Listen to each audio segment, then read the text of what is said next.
Bien, jóvenes, estamos dando inicio. Vamos a continuar con el desarrollo del caso. Estamos desarrollando un caso de proyecto de implementación de una granja para engorde de pollos parrilleros, ¿no? Ese es el caso que estamos resolviendo. Entonces, creo que ya tenemos una gran parte avanzada del caso. Vamos a irnos a nuestro libro de Excel, en el cual estamos trabajando. Entonces, para ver más o menos y a dónde tenemos. A ver, ya tenemos, por ejemplo, las inversiones, ¿no? ¿Cuáles son las inversiones que se requieren para la implementación de este proyecto? La inversión total asciende a $1.460.500, ¿no? Está expresado en dólares. ¿Cómo vamos a financiar esta inversión? 603.000 con capital externo y 857.500 con capital propio. También tenemos el cronograma de pagos de la deuda externa. Tenemos los ingresos proyectados. Tenemos los costos y gastos proyectados, es decir, los costos variables y costos fijos. Tenemos también los cuadros de depreciación y amortización. Tenemos el análisis impositivo. Tenemos el estado de resultado. Ya con toda esta información ya podemos ir construyendo nuestro flujo de caja. Entonces ese va a ser el siguiente procedimiento. Entonces vamos a abrir una nueva hoja. Y aquí vamos a empezar a construir nuestro flujo de caja, que eso nos va a permitir evaluar nuestro proyecto de inversión. Entonces, separado decimales, sí, sin decimales.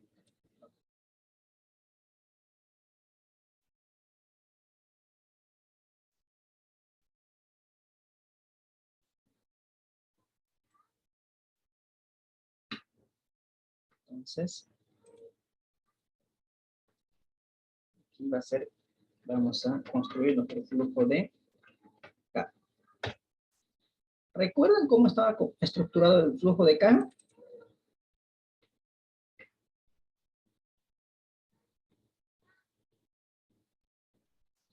Si nosotros recordamos un poquito, hacemos nuestro esquema de flujo de caja. Por un lado teníamos las inversiones.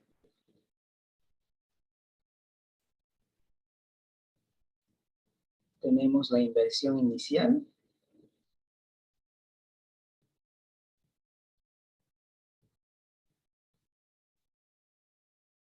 Inversión inicial. Esta inversión inicial estaba compuesta por 3 elementos, ¿no? ¿Cuáles eran esos? Inversión fija, diferida y capital de trabajo. Muy bien, inversión fija.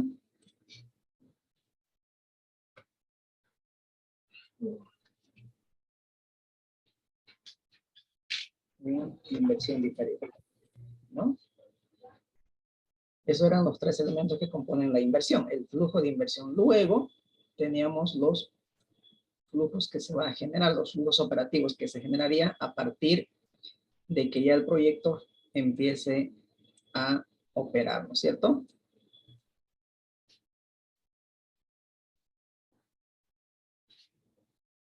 Entonces ahí vamos a tener flujo operativo año 1, flujo operativo año 2, sucesivamente, hasta llegar al último flujo, ¿no? Flujo operativo del año, creo que era para 6 años, ¿no? Ahí está. Y además, en el último flujo, teníamos que contemplar lo que se llama Valor de liquidez y el valor del flujo continuo. cualquiera de los dos, no los dos en este caso, por cualquiera de los dos, el valor terminal.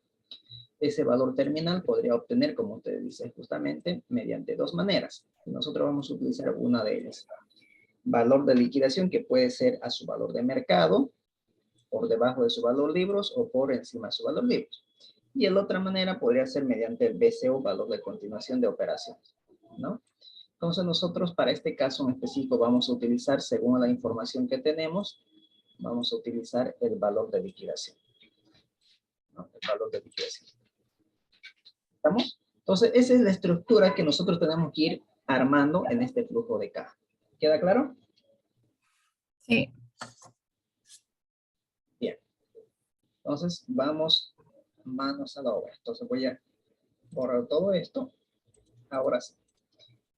Entonces vamos con los tres elementos. En el año 0 están las inversiones. ¿Cuáles son esas inversiones? La inversión fija, la inversión diferida, del capital de trabajo, ¿no?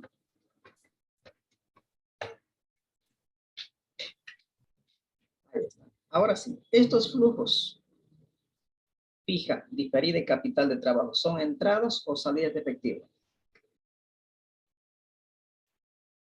Salida. Salida de efectivo, ¿no es cierto? Salida de efectivo. Entonces vamos a colocar con negativo.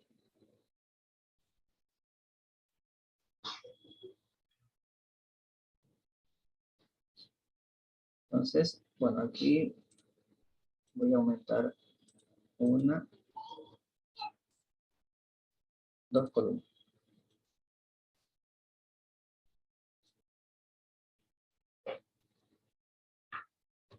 Detalle. Ay, no sé. Ya añado.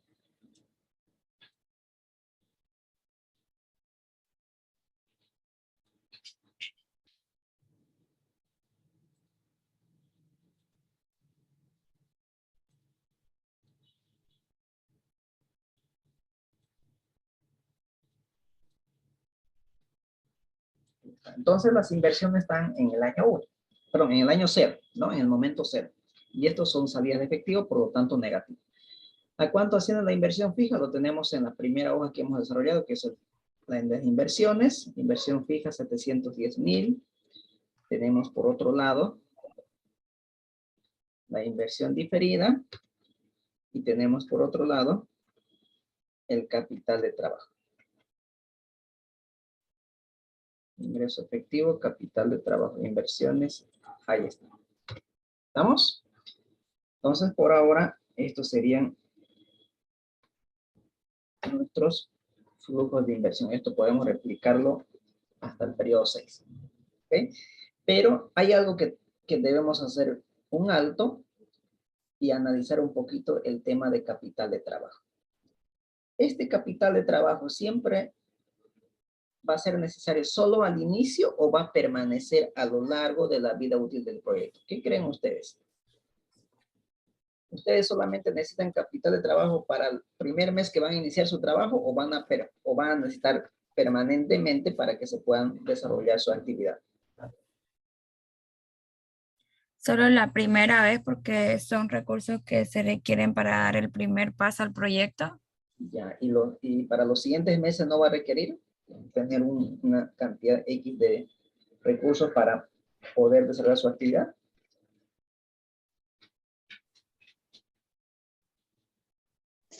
No, Sí se requiere, pero, o sea, hasta que el proyecto genere sus propios ingresos y se pueda cubrir, se lo tiene que cargar a la inversión inicial. Ya. ¿Quién dice lo contrario? Las empresas requieren un capital de trabajo durante su vida continua. Una empresa que está en marcha, por ejemplo, ¿tiene capital de trabajo o no tiene capital de trabajo?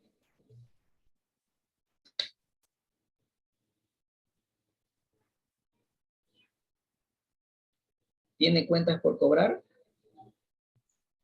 ¿Una compañía? Sí, tiene, ingeniero. ¿Tiene cuentas por pagar? También tiene. ¿Tiene Peor si inventario? También, tiene ¿no que es cierto? Entonces, fíjense, todas las compañías tienen cuentas por cobrar, tienen inventarios, tienen cuentas por pagar, ¿no? Entonces, fíjense, normalmente las ventas de las compañías grandes son al crédito las ventas. Entonces, fíjense, hasta que el cliente venga y te pague, vas a tener que cumplir compromisos. Y para poder cumplir esos compromisos tenemos que tener recursos, ¿no es cierto? Y entonces esos recursos que vamos a necesitar durante los días que no nos va a ingresar efectivo, se llama capital de trabajo. El capital de trabajo es un ciclo. Vuelve a la empresa, es un ciclo. ¿Estamos? Lo mismo el tema del inventario, ¿no? Si nosotros somos una empresa industrial, compramos materia prima, desde el momento que compramos materia prima hasta que salga producto terminado y logra venderse hay un lapso de tiempo, que puede ser 15 días, puede ser 20 días, 30 días. En ese 30 días no voy a tener ingreso de efectivo.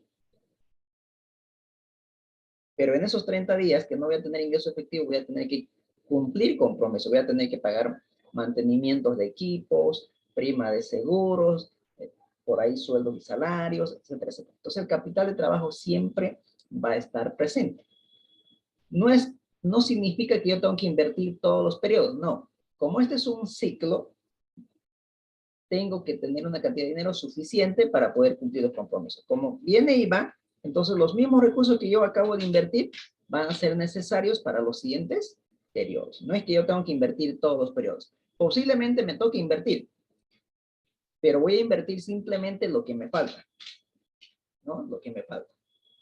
¿Estamos? Por ejemplo, las compañías crecen, las ventas de crédito crecen, entonces mientras más crezca la compañía, se necesitan más recursos para poder desarrollar la actividad normal. ¿Okay?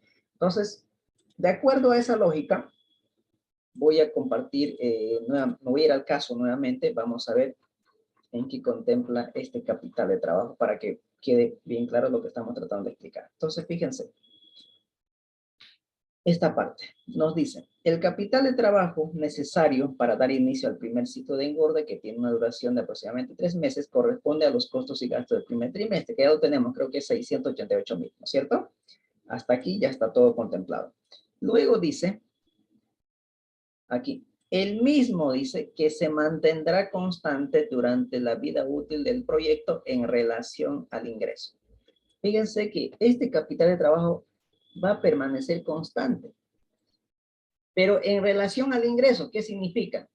Esos 688,000 se va a permanecer constante, pero en relación al ingreso, no es que ese importe permanece fijo, no, sino la relación al ingreso. Nota, trabajar sin decimales. ¿A qué se refiere eso? Volvemos al libro de Excel. Fíjense que yo, para dar inicio al ciclo, necesito $688,200. Eso es lo que yo necesito para dar inicio al primer ciclo. Primero, seguramente voy a necesitar para comprar los pollitos, luego para poder alimentar a los pollitos durante 3 meses, porque durante 3 meses no voy a tener ingreso, ¿no es cierto? O por lo menos un poquito de 3 meses. Es el ciclo que dura para el paneo de los pollos, o para que ustedes quieran, estén listos para la venta, ¿no? Hay 3 meses que yo tengo de ciclo que no va a ingresar dinero. ¿Y qué cantidad es? 688,200, ¿no? Y entre otros, en 3 meses tengo que pagar suelos, en 3 meses tengo que hacer mantenimiento, en 3 meses tengo que pagar prima de seguro. Entonces, fíjese, todo eso asciende a 688,200. Pero este importe me dice que va a permanecer constante a lo largo del proyecto. A lo largo del proyecto. Pero no el importe, sino en relación al ingreso. Entonces, ¿qué es lo que voy a hacer? Me voy a preguntar qué porcentaje representa este capital de trabajo del ingreso del primer año. Eso es lo que me voy a preguntar. De aquí. ¿Qué porcentaje ese capital de trabajo representa del ingreso del primer año? De esto. ¿Cómo lo vamos a calcular eso? ¿Cómo calculo el porcentaje que representa esos 688,200 de 3,208,128? ¿Cómo hacemos el cálculo?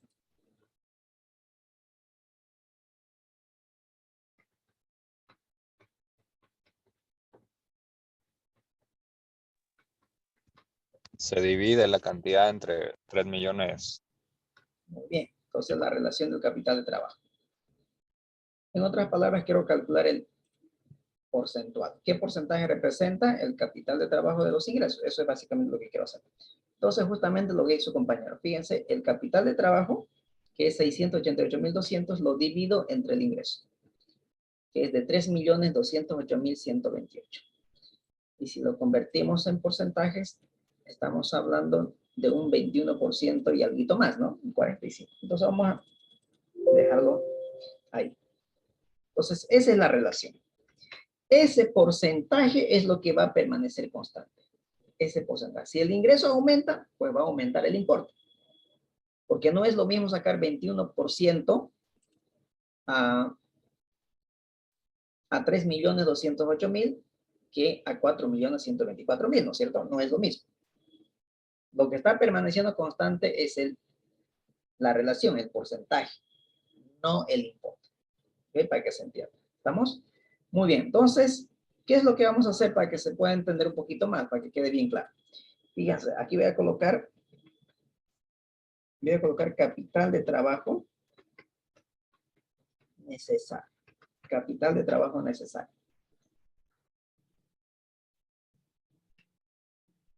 Dólares.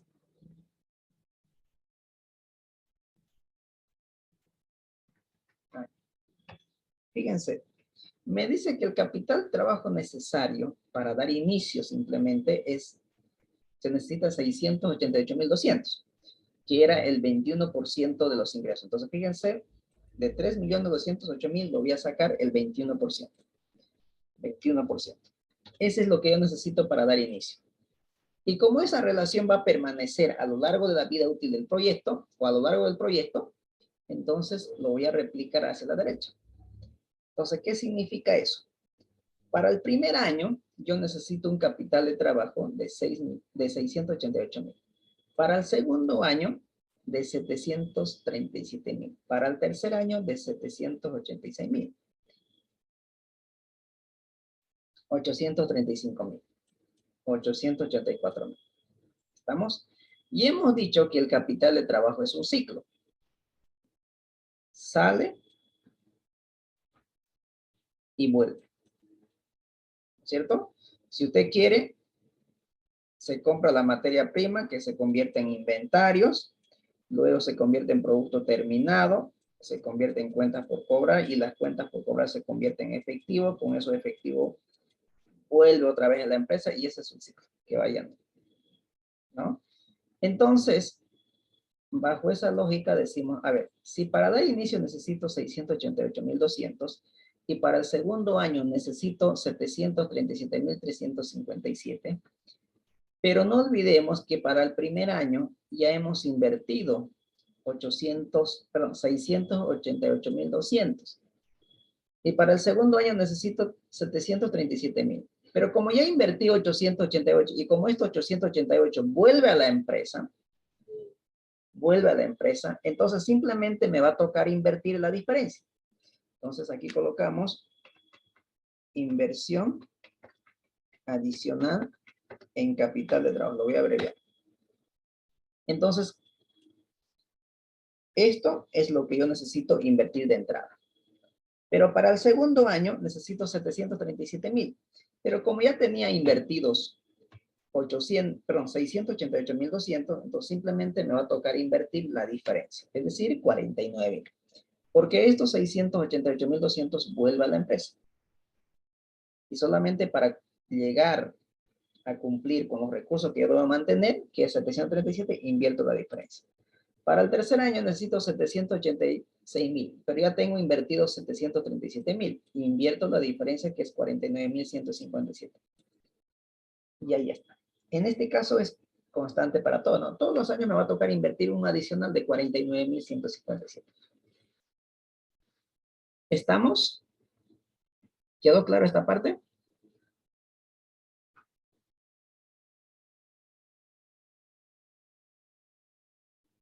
¿Sí? Le hice una pregunta, o sea que el capital de trabajo prácticamente como que lo dividamos en 6 años, o eso es lo que no entiendo. No. No estamos dividiendo. En 6 años más bien yo necesito un capital de trabajo de 933.986. Esa es la inversión total en capital de trabajo. Pero de entrada me va a tocar invertir 688,000. Para el segundo año simplemente voy a invertir 49. Para el tercer año, otros 49.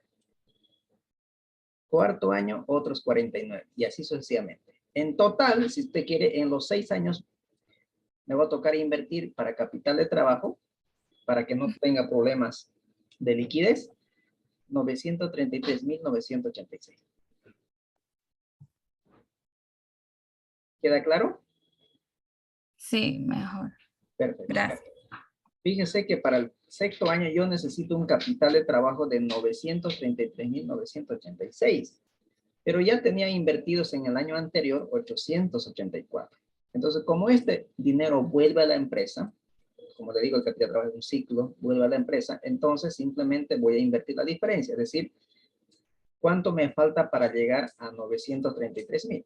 Me falta 49, eso es lo que me va a tocar invertir. ¿Estamos? Sí, le dicen gracias. Perfecto, ahora sí. Entonces, esta es la lógica para determinar el capital de trabajo. Entonces, siguiendo esta lógica, nosotros vamos a construir una pequeña ecuación para no estar analizando de esta manera. Entonces, ¿qué vamos a hacer? Nuestra ecuación que nos va a permitir calcular nuestro capital de trabajo va a ser la siguiente. Ahí. Entonces, capital de trabajo necesario, ustedes quieren, va a ser igual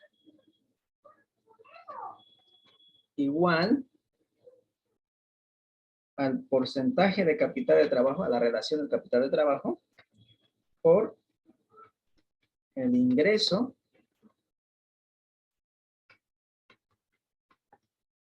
del año 1 menos ingreso del año 2. Esta va a ser la ecuación que nos va a permitir determinar ese capital de trabajo. Entonces, fíjense, vamos a empezar desde aquí. Nos dice, fíjense, bueno, aquí hay que colocar menos. ¿Por qué colocar menos? Porque no olvidemos que es salida de efectivo, ¿no? Es inversión, estamos hablando de salida de efectivo. Entonces, fíjense, menos, ahí está, menos dice la relación del capital de trabajo en función al ingreso, que esto es de 21%. Inmovilizo eso porque voy a replicar para los siguientes periodos. Por el ingreso del año 1, que lo tenemos aquí en el estado de resultado, en la hoja de estado de resultado, ingreso del año 1, menos el ingreso del año 0. Cierro paréntesis y le doy enter. Entonces, fíjense, ahí lo tenemos los 688,200. Ojo, aquí tengo un error. Esto es año 0. Cierro paréntesis. Ahí va. Ahí está. Los 688,200 que yo necesitaba para dar inicio. Luego tocará invertir un adicional de 49,157, ¿no es cierto? Para cada uno de los periodos. Y en el último periodo, fíjense que sale algo positivo. Sale positivo. ¿Qué hemos dicho? Que esta inversión se recupera. El capital de trabajo es un ciclo. Todo lo que he invertido, vuelve a la empresa. ¿Y cuánto es lo que has invertido? ¿A cuánto asciende el total de inversión en capital de trabajo?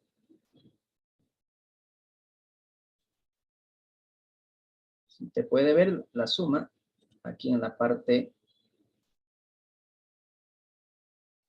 inferior. Asciende a 933,986, tal cual que está aquí. ¿Estamos? ¿Queda claro?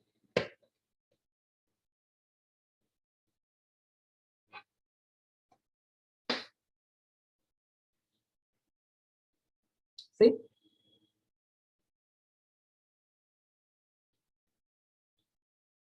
Bien. Continuamos entonces. Ya tenemos el flujo de inversión. Ya tenemos el flujo de inversión. Ahora, siguiendo nuestro esquema, ¿qué nos faltaría? Construir el flujo operativo, ¿no es cierto?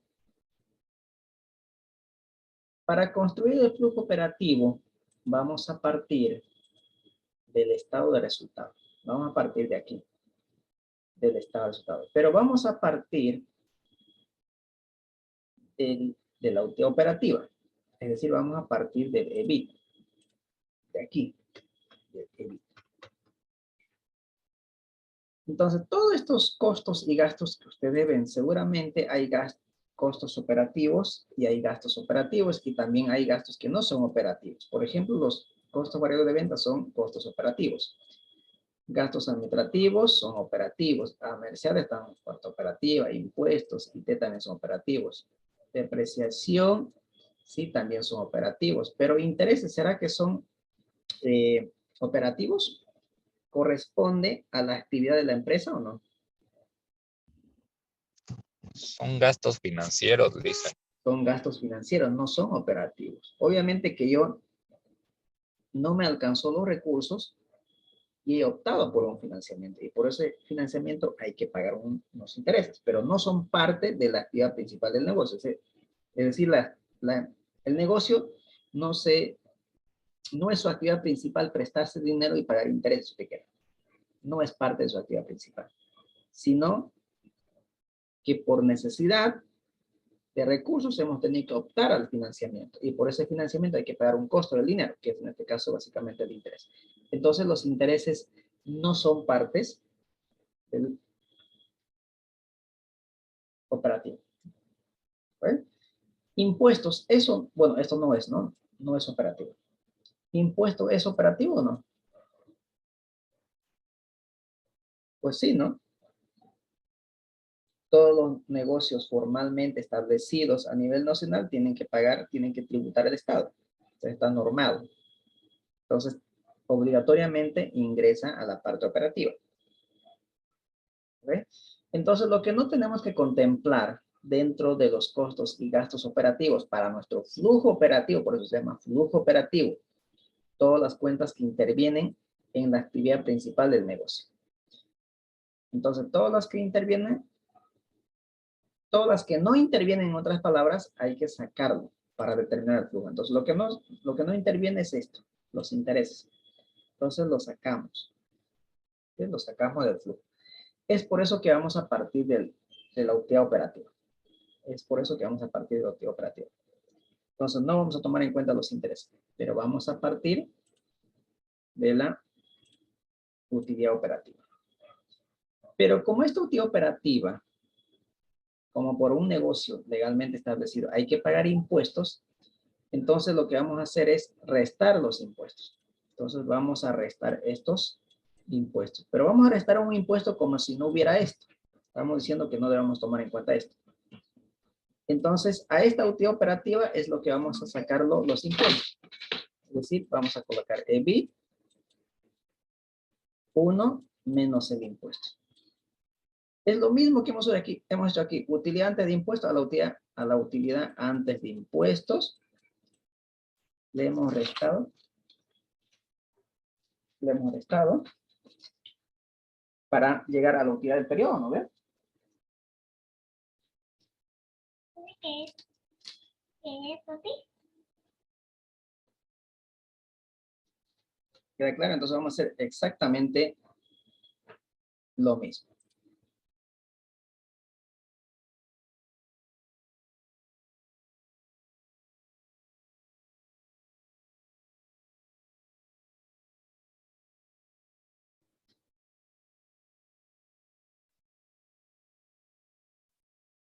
Entonces, lo que vamos a hacer aquí es lo que les decía. Tal cual hicimos para llegar a la utilidad del periodo, lo que hemos hecho a la utilidad de impuestos, lo hemos restado el impuesto, ¿no es cierto? 1 menos el impuesto. Eso es lo que hemos hecho. A ver, verifiquemos, fíjense. Hemos colocado igual, utilidad de impuesto, a eso le hemos restado el 25%. Entonces, fíjense, para llegar a la utilidad del periodo, ¿no? Para llegar a esto,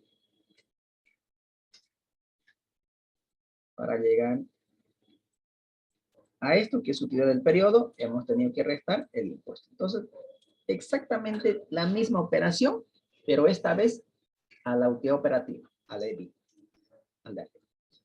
Entonces, ese va a ser nuestro procedimiento. Entonces, vamos a partir, colocamos aquí. EBIT o utilidad operativa, como ustedes quieran, pero después de impuestos.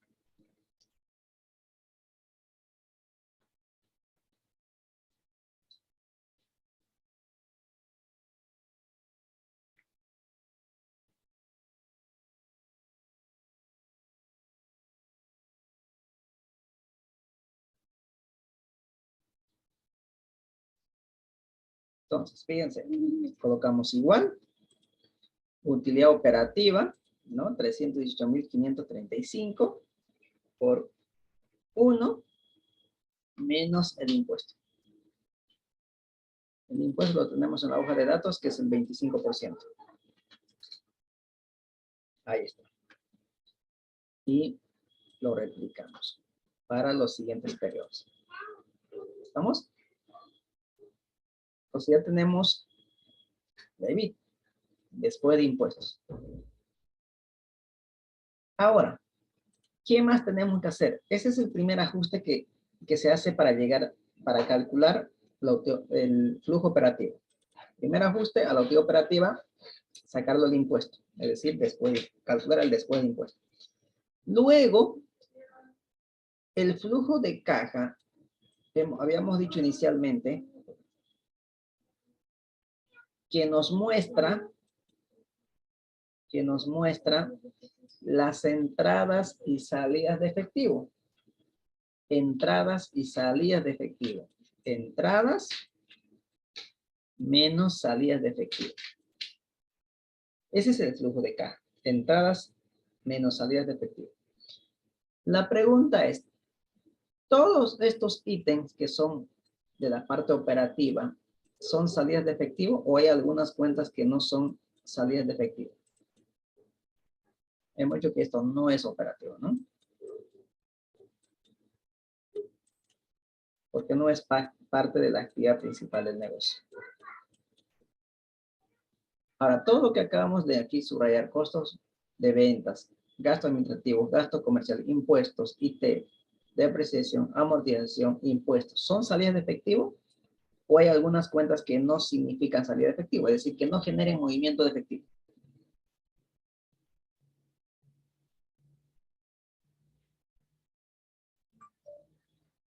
¿Mm? ¿Todos generan movimiento de efectivo? ¿O hay algunas cuentas específicas que no generan movimiento de efectivo?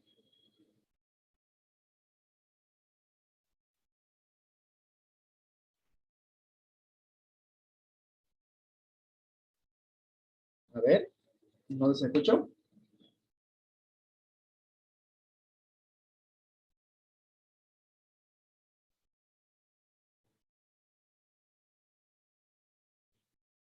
¿Todos generan movimiento de efectivo?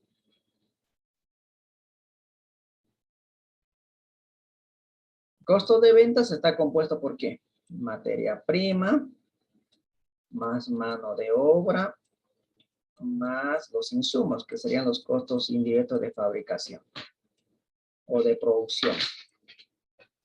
¿Hay que pagar materia prima al proveedor? Sí, genera salida de efectivo. ¿Hay que pagar sueldos y salarios por la mano de obra directa? Sí, salida de efectivo. Insumos, el empaque o el sachet o las etiquetas, ¿significan salida de efectivo? Sí, porque hay que pagar al proveedor.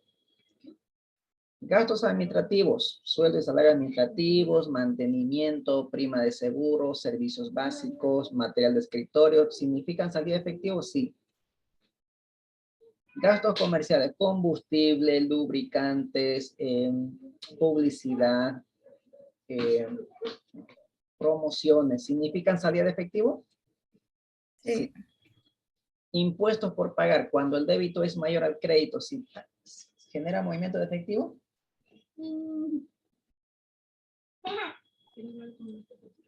Sí, pues, ¿no es cierto? Cuando el débito es mayor al crédito, toca pagar nomás todos los meses que corresponden, ¿no es cierto? De acuerdo al último dígito del NIF. ¿Sí? Salida de efectivo. Y T por pagar, cuando corresponda. ¿Se paga? Sí. Sí. Hay que ir con efectivo al banco y pagar aquí. o depositar a la cuenta de impuestos nacionales. Depreciación de activos fijos. No. No, esta cuenta no genera movimiento de efectivo, ¿no ve? No. Lo restamos, lo estamos restando, fíjese, a los ingresos lo estamos restando. Fíjense que mi EBITDA era 377,000. Como la depreciación del periodo fue 43,000, lo estoy restando para el calculador de operativa. Pero yo me pregunto, ¿estos 43,000 a dónde se fueron? ¿Quién es el que recibió ese dinero o ese efectivo? ¿O es que no salió de la empresa?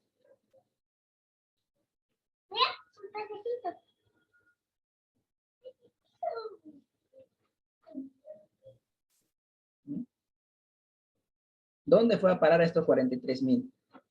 Amortización de inversión diferida. Aquí es inversión diferida.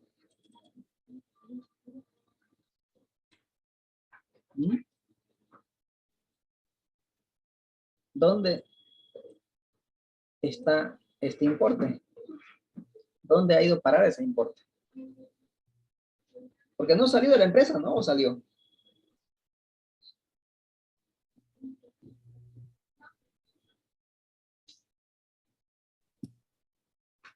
Lo restamos por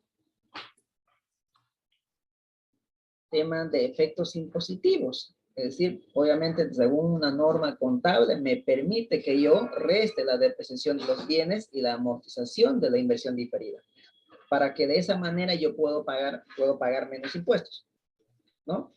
De esa manera yo puedo flexibilizar un poquito mi pago de impuestos. Al restar depreciación y amortización, con seguridad estamos pagando menos impuestos. A ver, verifiquemos si esto es cierto. Fíjense, voy a eliminar esto. Cuando yo resto depreciación y amortización a los ingresos, estoy pagando impuestos por 60,300. Vamos a hacer aquí. Perdón, 64,000. ¿No? Cuando tenemos depreciación y amortización. Porque eso me lo permite una norma contable. Me permite que haga esa operación. Pero ¿qué pasaría si yo no lo resto? ¿Cuánto me tocaría pagar de impuestos? 79,284. Entonces, uno de los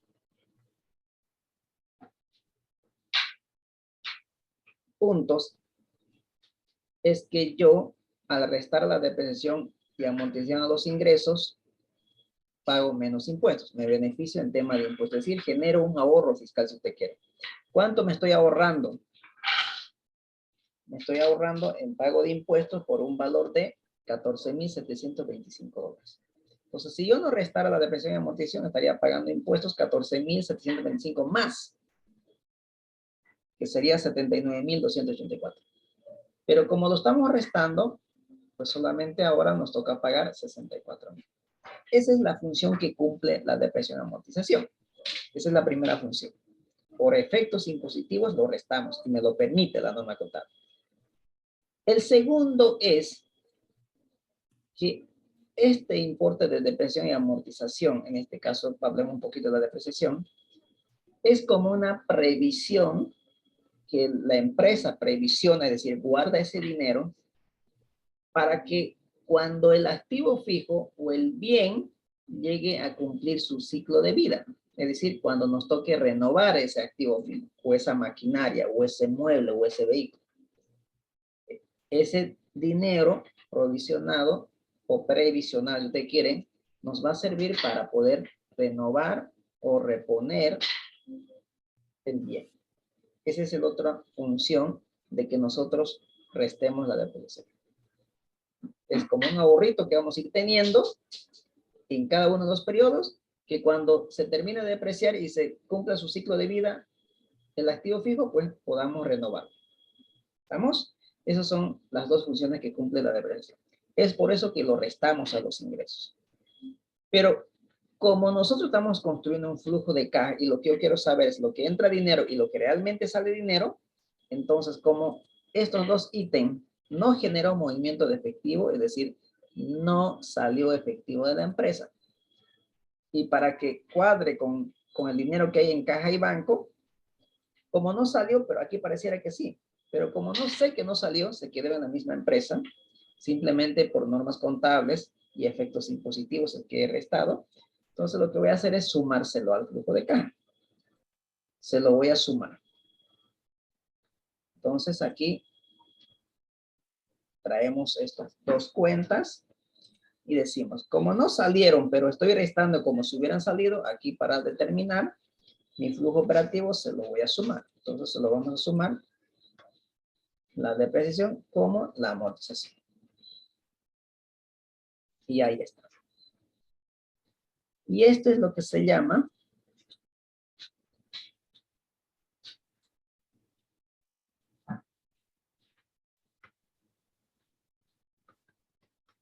flujo de operación.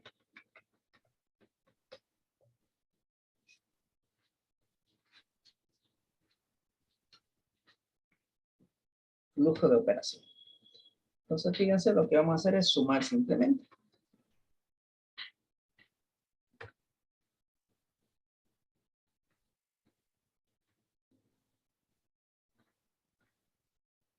Ahí está. Ya tenemos nuestro flujo de operación.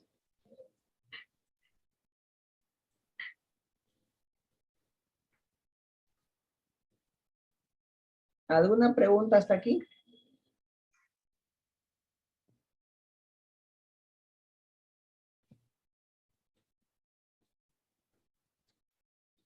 Le dicen, yo tengo una duda. Adelante. La depreciación entonces sería como el dinero que uno está guardando para cuando tenga que reemplazar la máquina o también para si la máquina o cualquier herramienta que uno use para la compañía se haya dañado. Así es. Justamente ese es uno de los fines. Y si, por ejemplo, en el año número 3 a mí se me dañó la máquina o pasó algo y yo puedo utilizar ese dinero y en ese caso, ¿yo qué haría aquí para el flujo de operaciones? ¿Lo restaría también o no? Claro, si en caso estaréis invirtiendo aquí en alguno de los periodos por una reposición de la máquina, por ejemplo, imaginemos que en el año 5 me toca comprar un nuevo equipo de computación, digamos, ¿no? Ajá. ¿Y cuánto cuesta un equipo de computación? $500, imaginemos. Entonces aquí tendría que figurar los $500, ¿no? Porque eso sí significa salir efectivo, porque vas y está saliendo efectivo, Ujú. ¿no? O compres una máquina en uno de los periodos porque la empresa se empezó a crecer las ventas y para poder sostener ese nivel de crecimiento de las ventas necesito comprar una nueva máquina, porque la nueva máquina actual no me abastece la cantidad de producción para cumplir con las ventas. Entonces me tocará invertir en el año 3 en una compra de una nueva máquina que sería de $40,000, digamos, ¿no? Entonces tengo que figurar esas inversiones que serían salir de efectivo. Ok. Muy bien.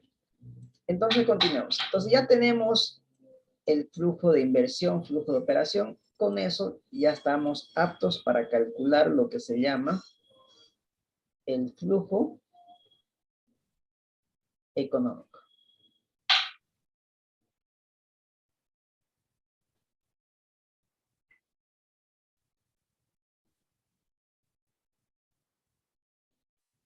Flujo económico. El flujo económico simplemente va a ser igual flujo de inversión más el flujo de operación.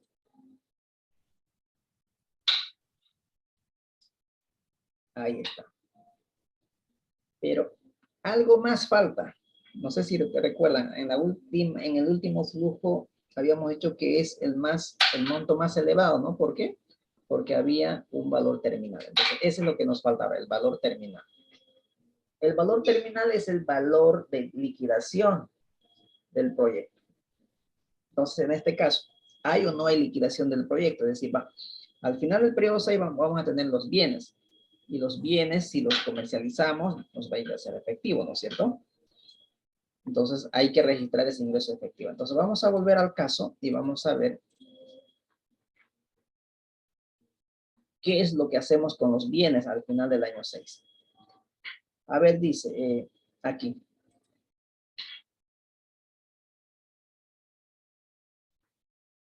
Al final del periodo de evaluación, estas inversiones podrán ser vendidas en $500,000. Fíjense, todas las inversiones, todos los bienes se va a comercializar en $500,000.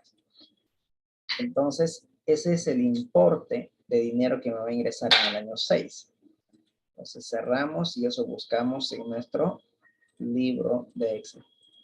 Nos vamos a datos y buscamos esa información. Aquí está, valor comercial de la inversión fija, $500,000, ¿no?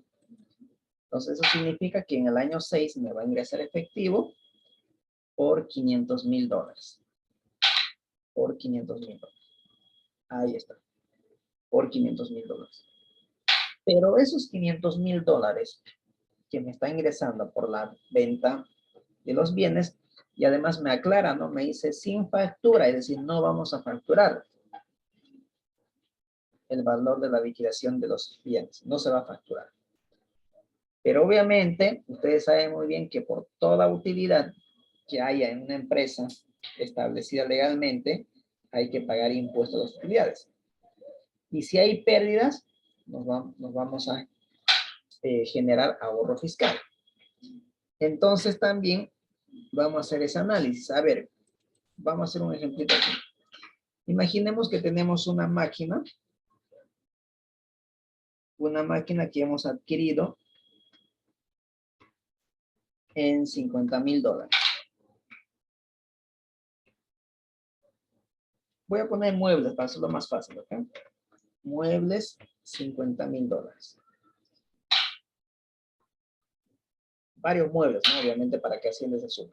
Y vamos a asumir los muebles que por línea recta se deprecia en 10 años, ¿no? Porque tiene una vida útil de 10 años. Eso significa que cada año pierde valor el 10%.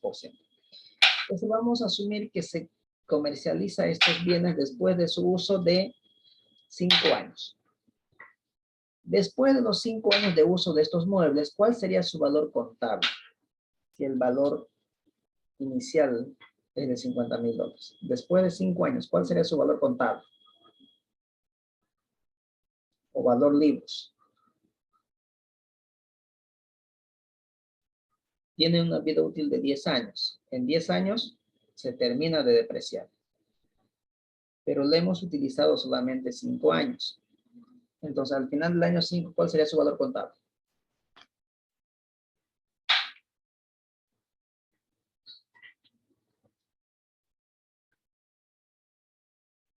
¿Cuál sería su valor libros?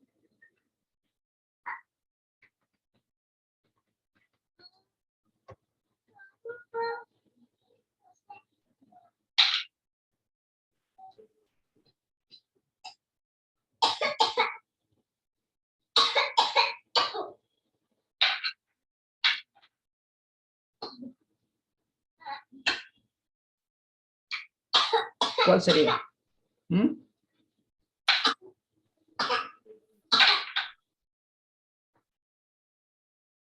Sería 25,000, bueno, si solamente estamos utilizando de los 10 años, 5 años, entonces sería 25,000, es decir, el valor tendríamos que restar menos la depreciación acumulada, que sería 25,000 en este caso.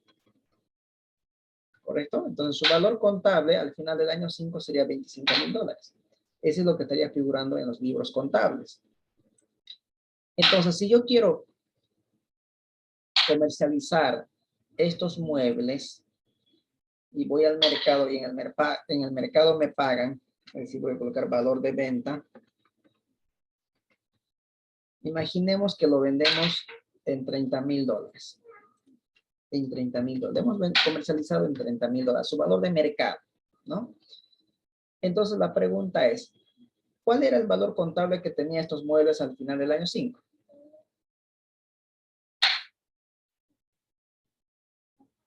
$25,000. Entonces aquí colocamos, lo voy a colocar aquí arriba, muebles, para que quedemos claros. Muebles, $50,000. Y su valor libro después de 5 años es $25,000. Y su valor de mercado o su valor de liquidación, valor de venta es $30,000.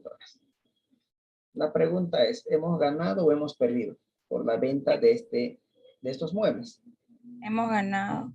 Hay una ganancia, ¿de cuánto? 5,000. Hay una ganancia de 5,000, ¿no es cierto? 30,000 menos 25. 25. Hay una ganancia de 5,000. Y como es una empresa legalmente constituida, y si hay una ganancia, se paga Impuestos. impuestos. El impuesto de las utilidades es el 25%. Bien. Es decir, nos va a tocar pagar impuestos 1,250 por esta ganancia. Ujú. Pero ¿qué pasaría si estos mismos muebles yo le comercializo en $15,000? Voy al mercado y nadie quiere comprarme los muebles. Y yo necesito deshacerme de ello, o es porque necesito los flujos, es decir, el efectivo. ¿Qué hacen ustedes, por ejemplo, si ustedes necesitan flujo, tienen problemas financieros, tienen una laptop y deciden deshacerse de ese laptop para generar flujo? Van al mercado, contablemente su laptop tenía un valor de $300, pero van al mercado o a los cachis, le dicen cuánto el laptop, $300, o le dicen 350, pero no hay nadie que quiera pagar los 350, último 300 tampoco, pero ustedes necesitan los recursos. ¿Qué hacen para generar recursos? Lo vendemos al Para precio poder que... vender. Y para poder vender, ¿qué tienen que hacer? Mover el precio. Y mover el precio hacia abajo, ¿no es cierto? Si nadie quiere pagar los 300 y ustedes necesitan dinero, seguramente lo van a comercializar en 250 o en 200 en peor de los casos.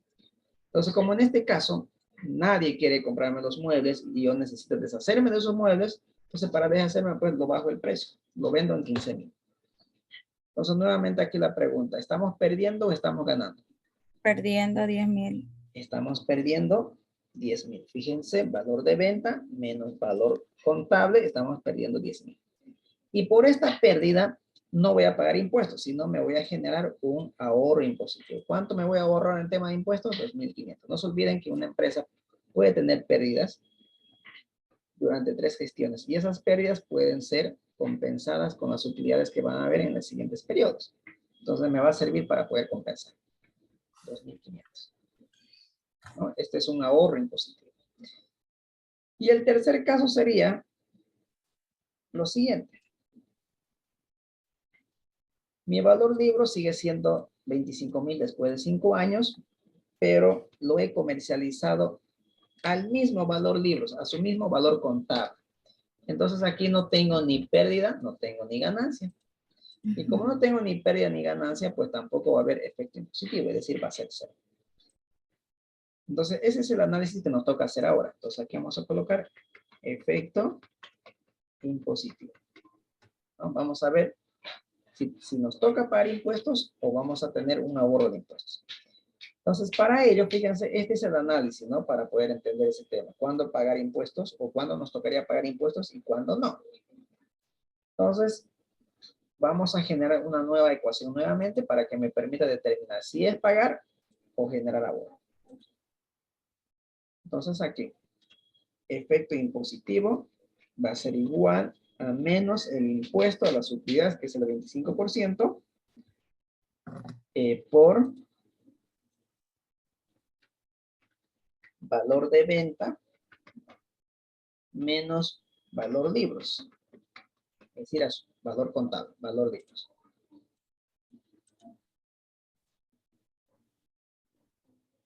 Ahí está. Entonces, fíjense, nos dice, menos el impuesto. El impuesto es el 25% que está en datos. El impuesto a las utilidades, 25%. Por paréntesis. Volvemos al flujo. ¿Cuál es el valor de liquidación o de venta? $500,000. Ese es el valor de liquidación de todos los bienes. A eso nos dice que hay que restar los valores libros.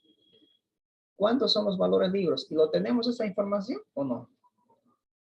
Sí, ¿no? Lo tenemos en depreciaciones. Fíjense, aquí está. Valor libros, 328,000. Ah, pero aquí no está contemplado el terreno. El terreno también forma parte del bien o del activo fijo. Entonces, también el terreno nos tocaría restar. ¿Dónde tenemos la información del terreno? En inversiones. ¿Cuál es el valor? $40,000. Cerramos paréntesis y le damos enter. Ahí está. Fíjense, nos tocó pagar impuestos o nos va a tocar pagar impuestos por valor de 32,959. ¿Por qué? Porque seguramente estamos en la primera situación. que el valor de venta está por encima del valor libros. Si usted quiere, fíjense, comprobemos. Valor libros tengo por un lado 328,000, pero a esto lo tenemos que sumar el valor del terreno, que es $40,000. Entonces, valor libros más el terreno tiene un valor contable de 368,000. ¿A qué precio estamos comercializando? A $500,000. Entonces hay una ganancia y por esa ganancia se paga impuestos. ¿Y cuánto de impuesto tocaría pagar? $32,959. Es decir, estamos obteniendo una ganancia, a ver si nosotros colocamos $500,000 por aquí. Estamos obteniendo una ganancia de, ¿cuánto? $131,000. Y por eso hay que pagar impuestos, ¿no es cierto? Sí. Que es de 32,959. Y eso es lo que está aquí figurando, ¿no? Esa es la operación que estamos realizando. Muy bien. Con todo eso, ya tengo mi flujo de caja económico. Fíjense, aquí como ya está agregado la suma, entonces ya está contemplado el valor terminal. Y aquí también ya está. Este es el flujo de caja. Si ustedes quieren este flujo de caja, ya me sirve para poder evaluar mi proyecto. Ya sirve para evaluar mi proyecto. Recuerdan que cuando estuvimos haciendo ejercicio los primeros días, cuando calculamos el VAN y la TIR, decía, ¿no? Dado el flujo de caja, calcular el VAN. Ujú. Y aquí les presento el flujo de caja. De esa manera se obtiene el flujo de caja. De esa manera. Pero hay algo más que nos faltaría para completar nuestro flujo de caja. Este es el flujo de caja del accionista, si ustedes quieren. Es decir, por eso se llama flujo de caja económico. Es el flujo de caja sin financiamiento. La pregunta es, ¿estamos utilizando financiamiento en este proyecto? Sí. Sí, entonces, ¿y el financiamiento genera movimiento de efectivo o no? Sí. Sí, genera movimiento de efectivo. Por lo tanto, hay que contemplar ese movimiento de efectivo que genera el financiamiento. Entonces, ¿qué es lo primero que va a generar? Lo primero que genera va a ser un ingreso de capital. En el año 0, el banco me va a desembolsar. ¿Cuánto me va a desembolsar? ¿Cuánto me estoy prestando al banco? 603,000. ¿Eso es entrada o salida de efectivo? ¿Va a entrar o va a salir del proyecto? Va a entrar. Va a entrar. Entonces, positivo, ¿no es cierto? Entonces, colocamos igual. Nos vamos a la hoja de financiamiento. 603,000. Ese es el valor del dinero que va a ingresar en el año 0. Ese es el monto del dinero que nos va a ingresar por préstamo del banco. Una vez que nos ingresa este préstamo, hay que pagar, ¿no es cierto? Porque nadie presta gratis. Ujú. Entonces nos tocará pagar. Nos va a tocar pagar el capital, es decir, lo que me presté. Y me va a tocar pagar Intereses. los intereses, ¿no? Los intereses. Y eso se llama capital más interés, se llama cuota, ¿no? Entonces, los intereses no tengo ningún problema. Los intereses harían entrada o salida de efectivo. Salida. Salida. Entonces, fíjense, menos. Me voy al estado de resultado y aquí tengo los intereses. Miren, ahí está. 60,300. Muy bien, ya está. Pero también toca pagar la deuda. Cuando voy y pago una cuota, pago deuda, una parte de la deuda y los intereses vencidos. Entonces, el capital. ¿Y dónde lo tengo eso? Lo tenemos en hoja de financiamiento. Ah, pero lo tenemos por 3 sistemas, francés, alemán y americano. Entonces hacemos exactamente lo que hicimos en el estado de resultados, ¿no? Aquí. Tal cual. Entonces colocamos igual. ¿Es salida de efectivo? Sí. Decimos. Me voy a la hoja de financiamiento. Sí. Si el sistema de amortización americano es igual al cuadro de amortización francés, entonces si estos dos son iguales, en este caso no lo son, ¿no? Pero si lo fueran, que me lleve bueno, no interesa, el pago a capital del sistema francés. Caso contrario, nuevamente, si el sistema de amortización americano es igual al cuadro de amortización alemán. Vuelvo a repetir, entonces, si esto de aquí, que es americano, fuera igual a esto, entonces si estos dos iguales, si estos son dos iguales, entonces que me lleve los intereses de, bueno, el pago al capital del sistema alemán. Caso contrario, si no es francés, tampoco es alemán. Entonces, ¿qué queda? Americano. Entonces, que me lleve el pago de la deuda del sistema americano. Cierro paréntesis dos veces porque no olvidemos que hemos abierto dos paréntesis, ¿no? Aquí está el primero que abrimos. Aquí está el segundo. Entonces hay que cerrar los dos paréntesis. Entonces, cerramos la primera y cerramos la segunda. Quedamos en... Y ya está. Y eso podemos replicar hacia la derecha. Y como usted puede ver,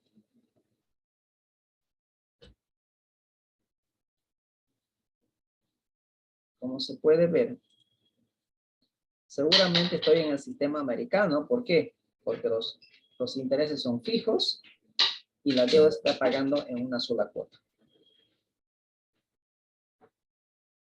Entonces, a ver, verifiquemos si esto es cierto. Sí, estamos en americano. Pero si usted quiere trabajar con francés, lo pueden hacer. Seleccionan francés y ya debería cambiar todo. Entonces, fíjense, ahí está. Cambió todo, ¿no?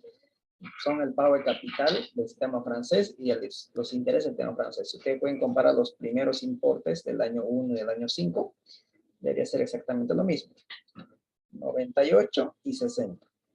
14 y 144. 14 y 144. Tal cual. Muy bien. Ahora, ¿qué más? ¿Estos intereses generan ahorro impositivo o no? ¿Qué creen ustedes? Lo mismo que la depreciación. ¿O no generan ningún ahorro impositivo?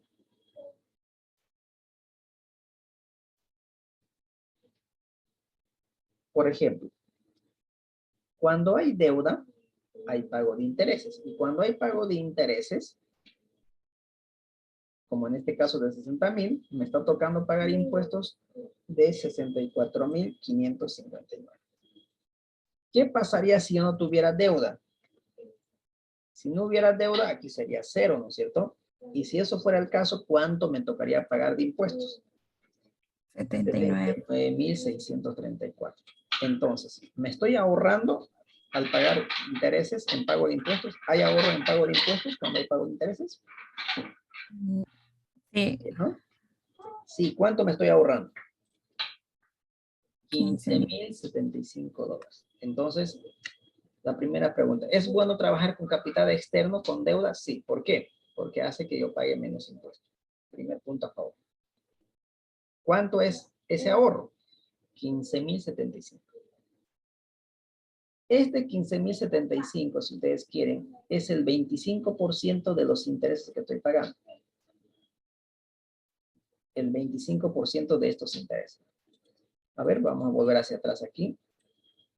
Entonces, fíjense, si lo sacamos el 25% de 60,300 es lo que es el ahorro. Fíjense, ahí está el ahorro. Por lo tanto, digo aquí, ahorro impositivo o ahorro de impuestos.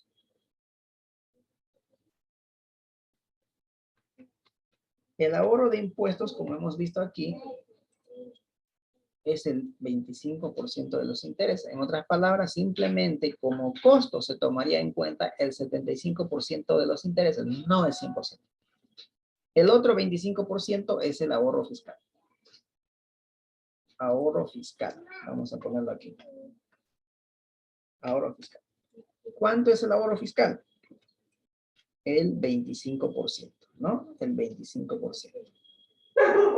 25% lo tenemos aquí. 25%.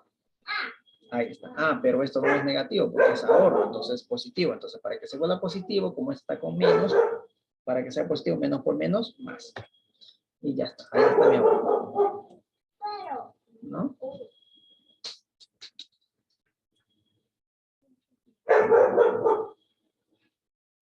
Ahora, ya con eso, tengo mi flujo de financiamiento.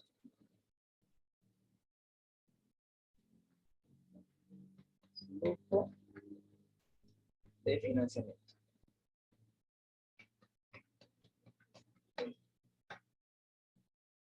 Flujo de financiamiento. Ahora lo que me va a tocar es sumar. Sumamos. Enter. Ahí está.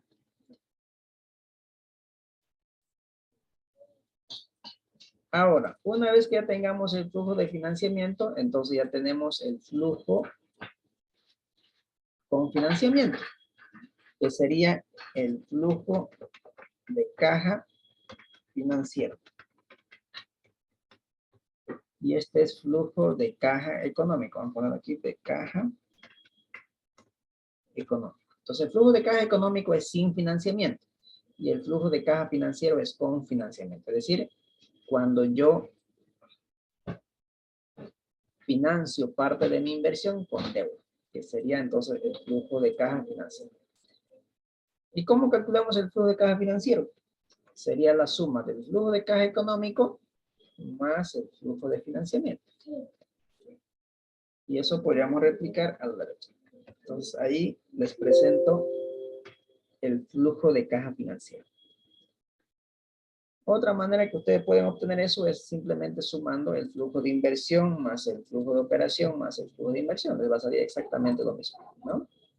Tal cual. Como ya el flujo económico está sumando flujo de inversión y operación, es por eso que estoy sumando simplemente flujo económico más el flujo de financiamiento. ¿Queda claro hasta aquí? Sí, Lice. Entonces, por ahí, esta es la parte más complicada, ¿no? Llegar a estos flujos de caja. Fíjense en cuántas sesiones le hemos hecho, creo que en 3, ¿no? En 3 sesiones. De aquí para adelante es como ganar la Oriente. Sencillito.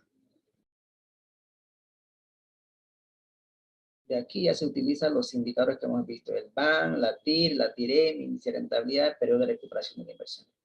Pero no olvidemos que para utilizar estos indicadores necesitamos otra variable. ¿Recuerdan la otra variable que se necesita para calcular el BAN?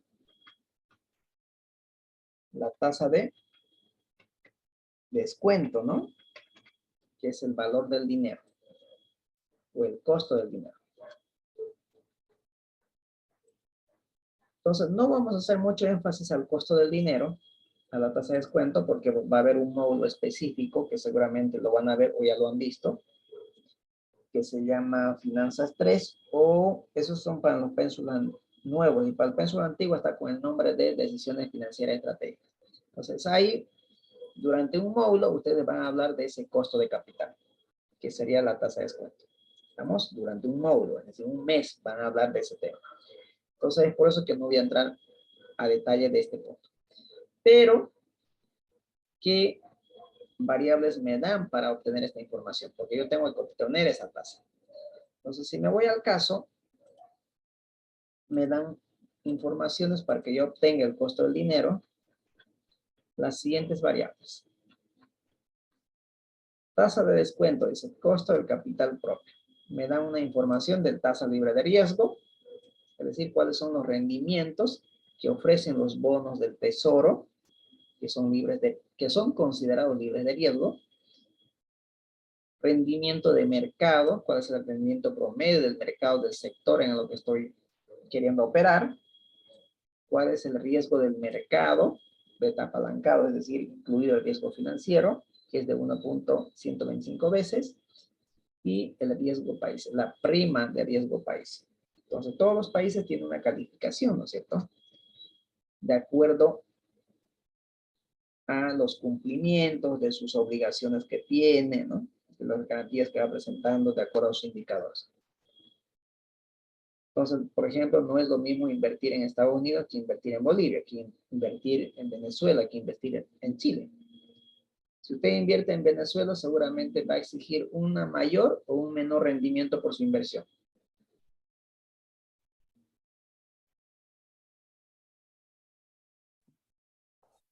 Un menor rendimiento. Mientras más se arriesga usted, va a exigir menos rendimiento, ¿así? Sí, ¿No sería lo contrario? Mientras más riesgo esté asumiendo, va a exigir un mayor rendimiento. O sería la primera. Mientras más riesgo asuma, menos rendimiento exige. ¿Qué dice el principio de las finanzas? A mayor riesgo, mayor rendimiento, ¿no? Mientras más riesgo asumamos, vamos a exigir una mayor rentabilidad. Entonces, si usted invierte en Estados Unidos, su rentabilidad que va a exigir seguramente va a ser por debajo de unos 5% o 3%. Pero si usted va a invertir en Venezuela, como es un país bastante inestable, que no hay condiciones jurídicas para los empresarios, entonces seguramente el rendimiento que va a exigir va a ser mucho mayor, porque el riesgo es mayor el que está asumiendo, ¿no? Entonces, este es, por ejemplo, este modelo que vamos a utilizar para calcular el costo de capital propio es el modelo de KPM. Y este modelo de KPM, básicamente, el rendimiento que uno exige está en función al riesgo que va asumiendo. Entonces, a mayor riesgo, mayor rentabilidad. A menor riesgo, menor rentabilidad. ¿Estamos? Entonces, estas variables es lo que vamos a buscar en nuestros libros de Excel. Nos vamos a datos y aquí lo tenemos la información. Sí, aquí. Entonces, lo que voy a hacer es copiar esto para no estar transcribiendo, ¿no? Tasa libre de riesgo simbolizamos con RF. Rendimiento de mercado con RM. Y el riesgo país con RP, que es la prima o el premio que uno exige por invertir en un país de alto riesgo. Va. La prima de riesgo, RP. Ahí está. Entonces, esto es lo que vamos a llevar allá. Aquí. Obviamente hay que ir explicando en qué consiste cada una de estas variables, ¿no? Entonces, eso si te gustan, les invito a que busquen un video tutorial donde les pueda permitir entender cada una de estas variables. Lo pueden buscar también en mi canal, ¿no? Ahí pueden encontrar.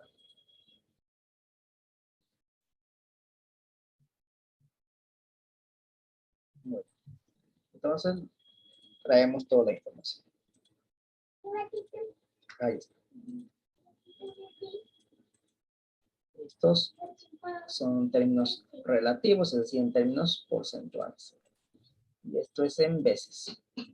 Ahí está. Y aquí vamos a obtener ese costo de capital propio, que es el rendimiento. Entonces, fíjense, aquí calculamos el costo del capital propio.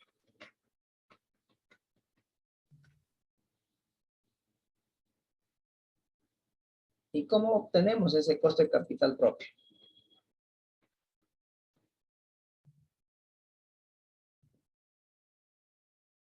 Vamos a poner nuestra ecuación que vamos a utilizar.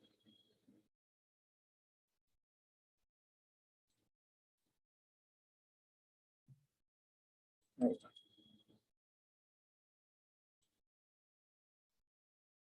Entonces, el costo del capital propio va a ser igual a la tasa libre de riesgo más el riesgo del mercado que lo medimos mediante una herramienta estadística que es beta por la prima de mercado, que no es nada más el rendimiento de mercado menos la tasa libre de riesgo. Rendimiento de mercado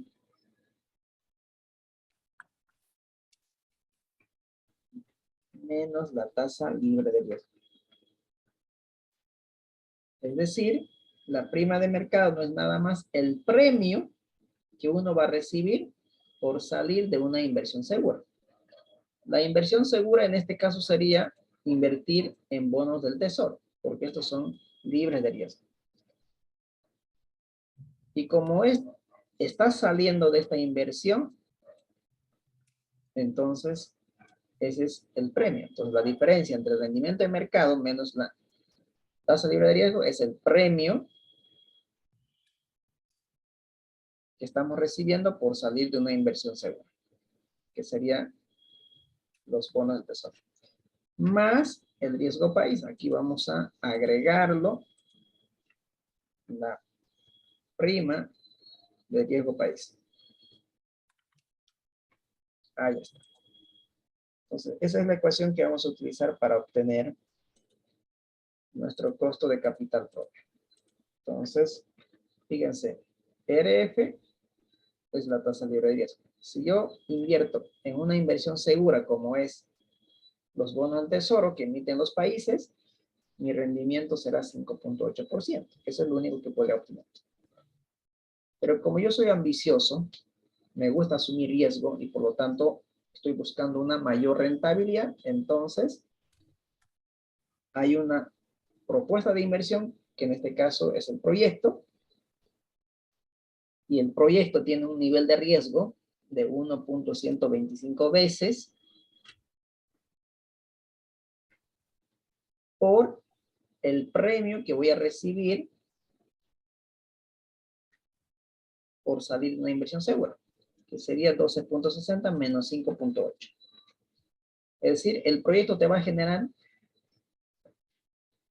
una rentabilidad, o la industria, el mercado, te estaría generando una rentabilidad del 12.60%. El mercado, esa es la rentabilidad que estaría generando. Y a eso lo restamos la rentabilidad de la tasa libre de riesgo. Entonces, ¿cuánto es el adicional o el premio que estás recibiendo? Y eso lo multiplicamos por el riesgo que estamos asumiendo. Finalmente lo agregamos la prima de riesgo país, que sería 2.5%. Especialmente ese riesgo país o la prima de riesgo país que estamos implementando son para los países emergentes, es decir, para los países en vías de desarrollo. No así para los países que están desarrollados, ¿no? Porque ahí tienen políticas de inversión establecidas, tienen seguridad jurídica, etc. Mientras en los países en vía de desarrollo, cada gobierno de turno que va ingresando van cambiando sus políticas. Entonces no hay nada seguro. No hay políticas bien establecidas que muestren garantía a los inversionistas. ¿Okay? Entonces con esto ya tenemos nuestro costo del dinero, que sería 15.95%. Ahí está. Ahora sí. Ya tenemos la tasa de descuento. Tenemos nuestros flujos. Tenemos dos flujos. Tenemos dos flujos. Está aquí. Con ello ya estaría apto para evaluar este proyecto con los indicadores de evaluación. Hasta aquí no sé si alguien tiene alguna consulta.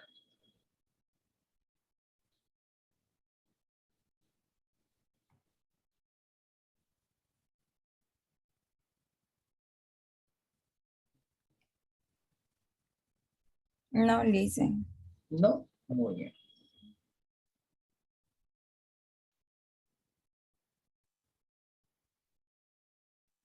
Bien. Entonces con esto calculemos los indicadores. Vamos a poner detalle. Vamos a colocar valor.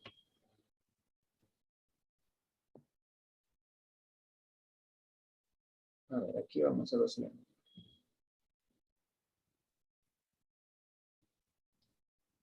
La unidad de medida. El criterio.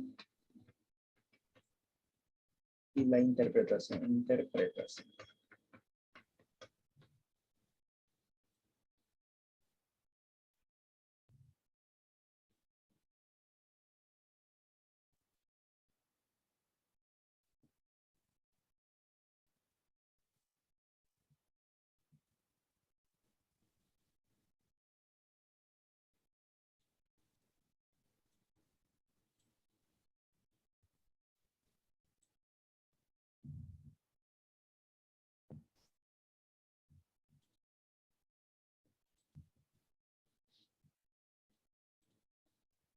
Muy bien. ¿Cuál es el primer indicador? La van. Va, el valor actualmente. Este es un indicador de generación de valor, ¿no? Nos mide el remanente que genera el proyecto después de cubrir inversión y el costo del dinero. ¿Cómo calculamos? Primero vamos a evaluar tal como está el proyecto, es decir, con financiamiento, porque hay una parte de la inversión que estamos financiando con capital externo. Entonces, vamos a evaluar tal como estamos trabajando en el proyecto. Entonces decimos, a ver, van, calculamos, BNA. Primero que hacemos es actualizamos los flujos, ¿no? Estos flujos que está generando el proyecto, los actualizamos al día de hoy. Pero para actualizar necesitamos una tasa como fíjense. Entonces, ¿cuál es la tasa de descuento que vamos a utilizar? ¿Cuál es el costo del dinero? Del capital propio. El 15.95%. 15 puntos. ¿Por qué 15.95? ¿Por qué vamos a utilizar esa tasa? Si tenemos un flujo de caja financiero. Porque este flujo de caja financiero es dinero que queda. ¿Después de qué?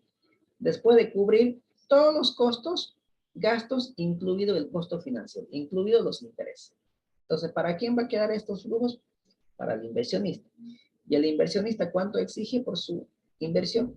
15.95, ¿no? Por eso dice capital propio, ¿no? 15.95. Punto y coma. Valor, los flujos que están en el futuro, es decir, a partir del periodo 1 al periodo 6. Cerramos paréntesis. Es decir, el valor presente de los flujos sería 1.117.938. Pero a esto lo tenemos que restar la inversión, ¿no es cierto? Para llegar a obtener el valor actualmente. Entonces lo restamos, pero para restar se tiene que sumar porque ya está con negativo allá arriba la inversión. Entonces, más la inversión, que es 857.500. Tenemos un van de 260.438. ¿Cómo podríamos interpretar este van? Que el remanente después de cubrir lo que es la inversión sería positiva. Ya. El proyecto está generando un remanente en términos de hoy de $260.438 después de cubrir o devolvernos toda la inversión de 857.500 y el costo del dinero del 15.95%. ¿Estamos? Por Sí. lo tanto, esto, ¿aceptamos o rechazamos el proyecto? Aceptamos. Esto se mide en términos monetarios, en dólares. Entonces,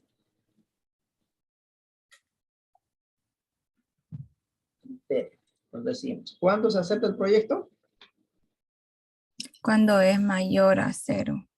Cuando es mayor a 0. Entonces decimos, si el van es mayor a 0, se acepta. Caso contrario, si fuera menor a 0, Se rechaza. se rechaza. Entonces, en este caso se acepta.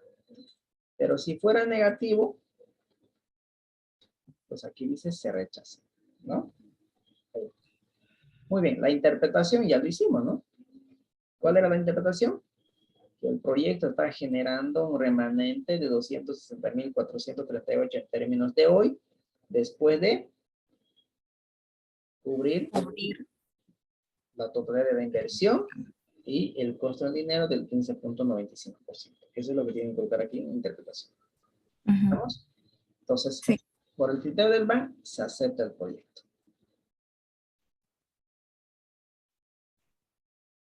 Ahora, el otro indicador de rentabilidad, que sería la TIR. Entonces, igual TIR.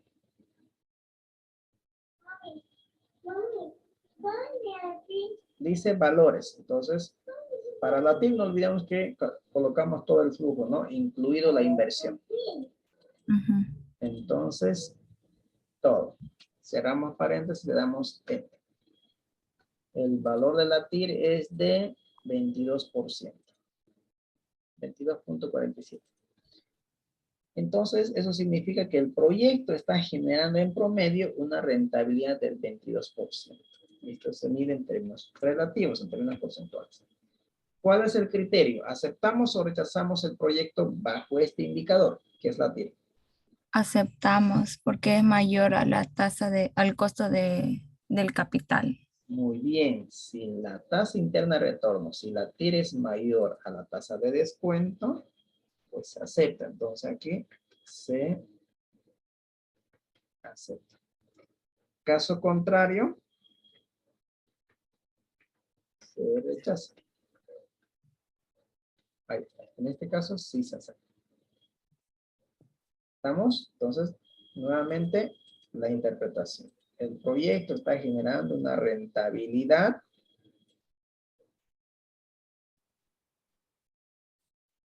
del 22%.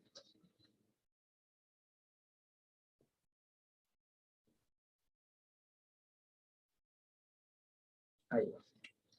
Entonces, tanto por el BAN como por la TIR se acepta el proyecto. Pero hemos dicho que la TIR tiene ciertos inconvenientes, ¿no es cierto? Ciertos problemas. Y el primer problema que tenía es que estos flujos que se reinvierten en el negocio, la TIR asume que utiliza como tasa de descuento el 22%. Es decir, es muy optimista la TIR. Los inversionistas exigen una rentabilidad del 22%, que sería la misma TIR. Pero sin embargo, los inversionistas están exigiendo una rentabilidad mínima del 15.95%. Entonces, ese es el primer problema. Entonces, tenemos que corregir ese problema.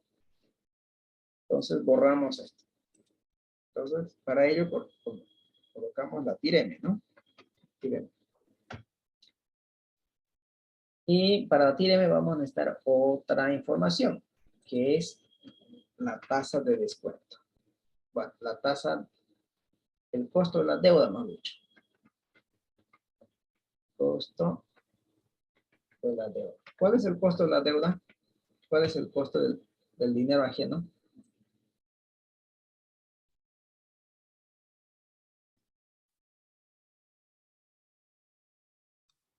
¿Serían los intereses? Serían los intereses, muy bien, 10%. Ese es el costo de la deuda, 10%. Muy bien, con eso ya podemos calcular la TIR M. Fíjense, TIR M. Valores, los flujos.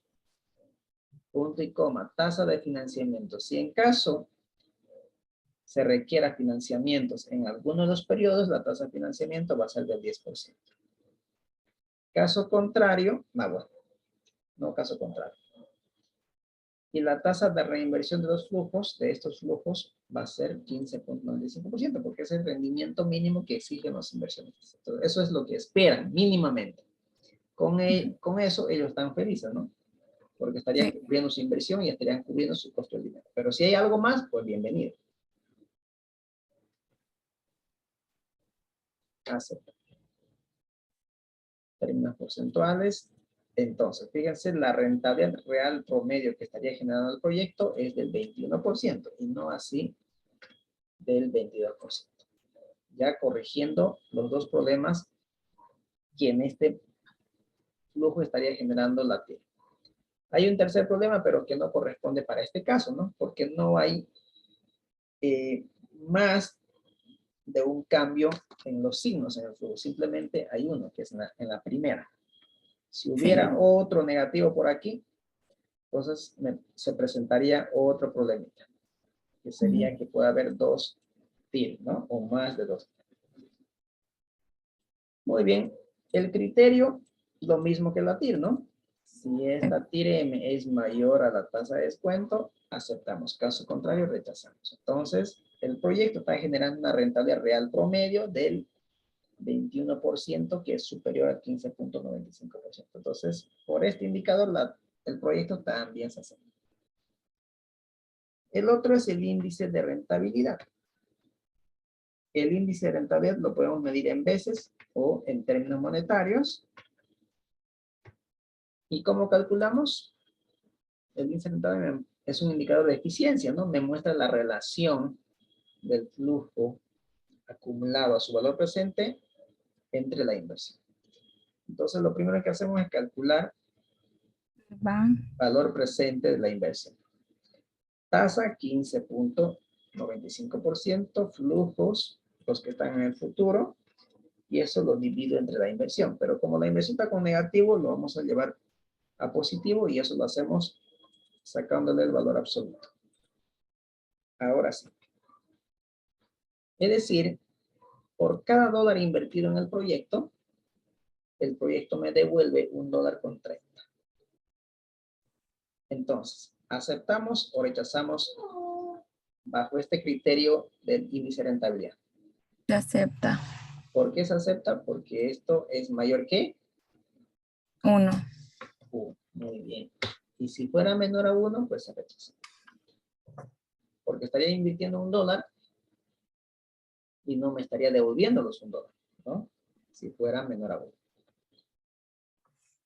Muy bien. Entonces, en conclusión, podemos decir que el proyecto se acepta o se rechaza. Se acepta. El proyecto se acepta. Porque tiene un VAN mayor a 0. Tiene una TIR del 22%, que es superior al costo del dinero, que es la renta mínima. Tenemos una TIR M mayor, que es del 21%. Y tenemos un índice de rentabilidad mayor a 1. Por lo tanto, el proyecto se acepta con financiamiento. Con financiamiento. ¿Estamos? Sí. Entonces, el proyecto es viable. Vale la pena invertir. Porque con el proyecto vamos a generar valor, vamos a generar riqueza. Ahora, ¿con qué sistema estoy trabajando? Estoy trabajando con el francés. Con el francés, fíjense, mi proyecto es viable financieramente. Entonces, aquí lo voy a poner, si quieren, para comparar los resultados. Sistema francés. Sistema alemán. Y el americano.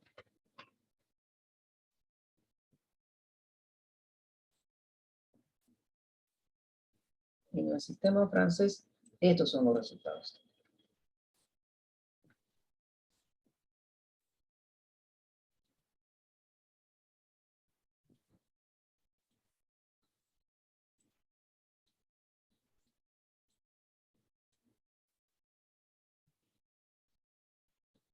¿Qué pasaría si yo tomo la decisión de pagar mi deuda, pero con el sistema alemán?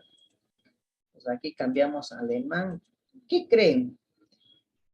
Bueno, aquí creo que mi cuadrito no sale, no sé si se eliminó, no lo guardé, fue por eso. Recuerdan que con el sistema alemán era el donde se pagaba menos intereses, ¿no es cierto? Sí. ¿Sí? Muy bien. ¿Y qué creen que vamos a tener aquí? ¿Vamos a tener un peor resultado o un resultado mucho más atractivo que el sistema francés? ¿Qué creen ustedes? Sabemos que con el sistema alemán pagamos menos interés por la deuda. Entonces, los resultados del BAN deberían ser mucho más atractivos o peores que el sistema francés. ¿Qué creen? Yo creo que más atractivo. Más atractivo. A ver, entonces, veamos. 255.977. O sea, menos.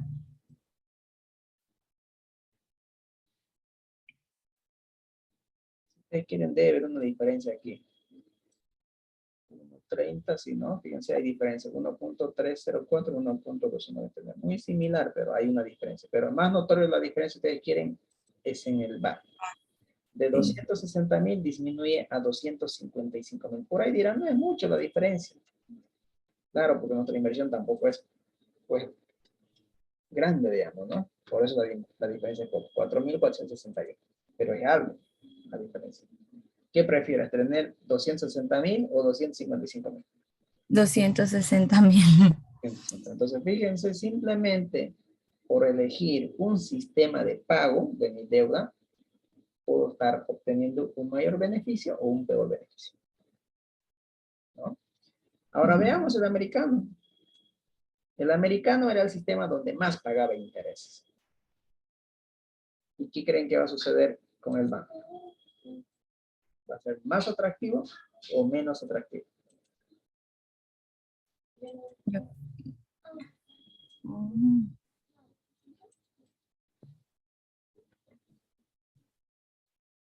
$300,335 sería mi banco. Entonces, ¿qué prefieren obtener ustedes? El americano. 30, 255 o 300,000. 300,000. 300,000. Y aquí por lo menos se nota la diferencia. Aquí son casi $40,000 entre estos dos.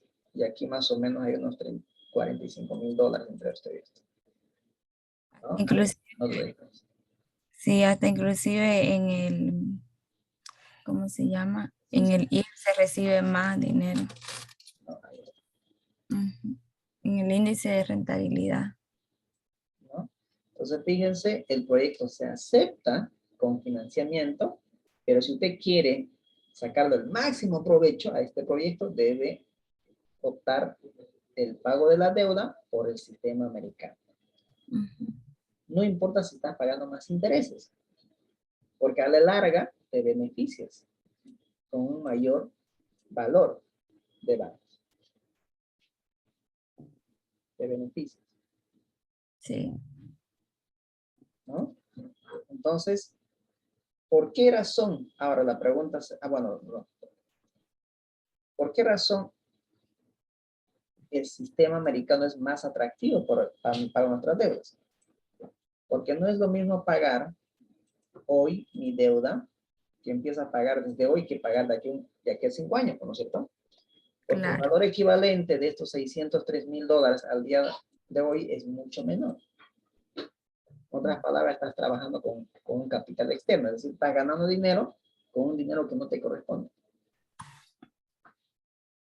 Pero obviamente este dinero que recibiste, estás destinándole a inversión. Es decir, es una deuda buena. Si fuera deuda mala, para que usted se vaya de luna de miel, pues ahí ya los resultados van a cambiar, ¿no es cierto? Van a cambiar. Muy bien, entonces nuestro proyecto es factible financieramente. Ahora, ¿qué pasaría? Bueno, esta es la conclusión de nuestro proyecto, ¿no? Se acepta el proyecto. Pero, ¿qué pasaría si yo quisiera invertir el 100% con capital propio? Es decir, no quiero prestarme dinero al banco. No soy de las personas de prestarme dinero. Porque no olvidemos, hay personas que no les gusta prestarse dinero, no les gusta endeudarse. Entonces ellos dicen, yo prefiero invertir el 100%. Pero Ok. eso no causaría pagar más impuestos. A ver, vamos a ver cuáles van a ser los resultados. Entonces, para comparar nuevamente. Entonces, voy a copiar todo el formato. Entonces, si ustedes quieren detalle aquí, esto si quieren, ustedes colóquenlo con financiamiento. Vamos a poner así. Con financiamiento. Vamos a comparar resultados. Y aquí vamos a poner sin financiamiento. Para que se pueda entender. Sin financiamiento. Muy bien. Entonces, esto aquí. Eliminamos. Ahora sí. Calculamos el BAN. Pero para calcular el BAN, ahora vamos a utilizar el flujo de caja económico. El flujo de caja económico. ¿Por qué el flujo de caja económico? Porque no está sin Porque no financiamiento. hay deuda. Entonces, si no hay deuda, no va a haber ingreso de capital en el año cero. No tengo por qué pagar deuda porque no tengo que pagar intereses y tampoco me voy a beneficiar con los ahorros fiscales. O sea, no va a haber nada de esto si usted quiere. Si quieren, lo voy a poner esto en blanco. Vamos a ponerlo, a ver, si después lo voy a volver. Así va a quedar esto. ¿A ver? En blanco. Bueno, los rojos no se así va a quedar. ¿Okay? Entonces, por lo tanto, me va a tocar trabajar con este flujo de caja económico, que es el sin financiamiento. Muy bien. Entonces, nuevamente calculamos. DNA, tasa, 15.95%. Este dinero también queda para los inversionistas, ¿no es cierto? Es el dinero que quedó entre todos los ingresos y salida de efectivo. ¿Para quién es? Para el inversionista. ¿Y cuánto exige el inversionista? 15.95%. Punto y coma.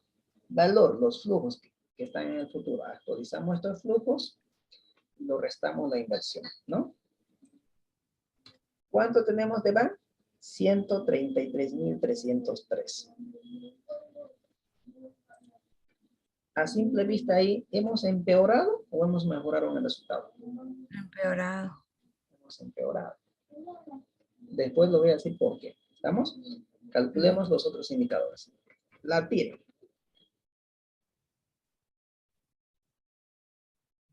Agarramos todo. Y ya. 18%. La tiremos. Agarramos todo.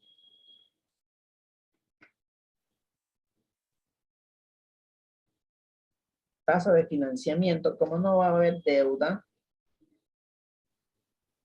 por eso voy a utilizar como tasa de financiamiento el mismo tasa de descuento, ¿sí? El mismo tasa de descuento. Tasa de reinversión, el mismo tasa de descuento. Cierro paréntesis, 18%.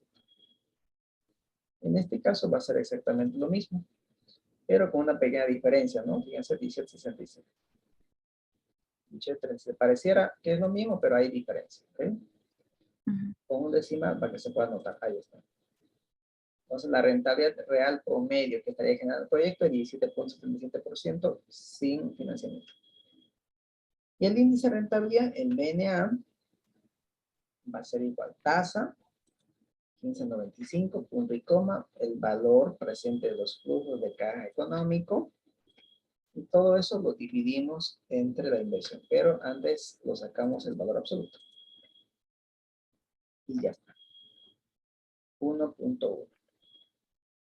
Entonces, primero analicemos, olvidémonos un poquito de esto. Vamos a imaginar que todos estamos trabajando con capital propio, es decir, no hay financiamiento. Si eso fuera el caso, ¿acepto el proyecto o rechazo el proyecto?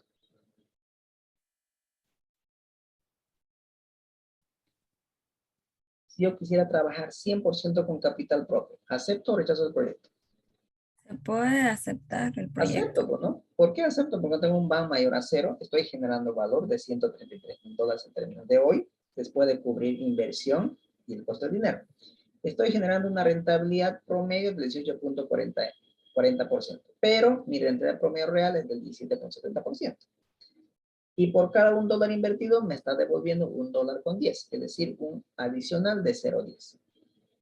Sí. Acepto el proyecto. Pero si yo tengo la opción de financiarme una parte de la inversión,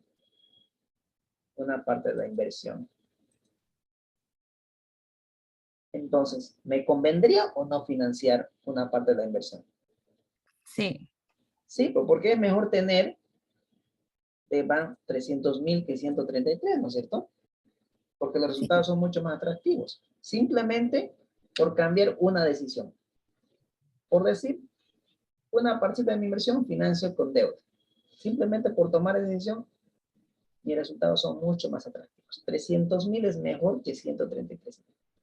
25% es mejor que 18. 20 es mejor que 17. 1.4 es mejor que 1. Dicen, pero ¿qué hace la diferencia? El no pagar. Muy bien. Ahora, buena pregunta. ¿Por qué es la diferencia? Sí. Por dos razones. La deuda genera dos impactos al flujo directos. ¿Cuáles son?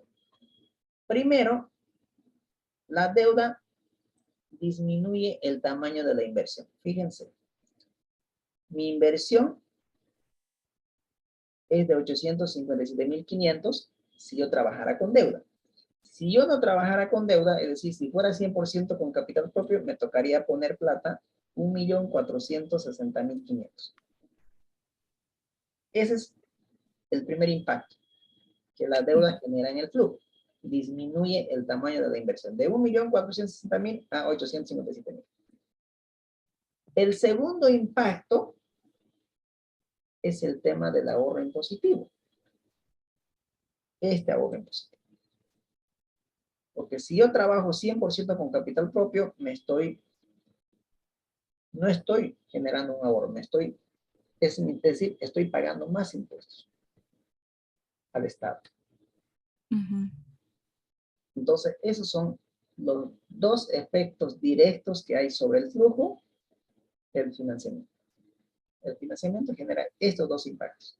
Disminución en el tamaño de la inversión y el ahorro fiscal. Gracias a estos dos, los resultados son mucho más atractivos con financiamiento que trabajar sin financiamiento. ¿Queda claro? Sí. Ah, pero obviamente, si el proyecto, como en este caso, es un éxito, esos son los resultados. ¿Qué va a pasar si te va mal, digamos, en el proyecto? Por ejemplo, si te va mal y has invertido tu plata, pues perdiste tu capital. Claro. Te la tenés que chupar. Pero ¿qué pasa si te va mal y aparte te prestaste dinero para invertir? Aparte de perder tu capital, vas a quedar endeudado. Endeudado con el banco. Ahí está el problema. O sea, no solamente perdiste tu capital, también quedaste endeudado con el banco. Entonces, ahí está el riesgo. Entonces, mientras más riesgo asumas, vas a exigir una mayor rentabilidad. Y aquí se está demostrando eso. Asumir una deuda es asumir un riesgo. Ujú. Si me va mal, voy a quedar endeudado. Pero ese riesgo te está compensando con una mayor rentabilidad, con un mayor valor en términos de hoy. Por eso dice el principio de finanzas, a mayor riesgo, mayor rentabilidad. ¿Estamos? ¿Quedó claro? Sí, Lisa. Perfecto. Entonces, una conclusión general. El proyecto se acepta con y sin financiamiento. Pero los resultados más atractivos son con financiamiento. Entonces, aceptamos el proyecto con financiamiento. Y El americano. con el sistema americano para el pago de nuestra deuda. Sí. ¿Estamos? Muy bien. Sí. Entonces, aquí vamos a quedar hoy. La siguiente clase vamos a entrar a la segunda parte del caso. En la segunda parte del caso vamos a ver un análisis probabilístico, es decir, vamos a preguntarnos, y aquí tenemos que ir haciendo varias preguntas, ¿no? ¿Qué pasa si cambia el precio? Ujú.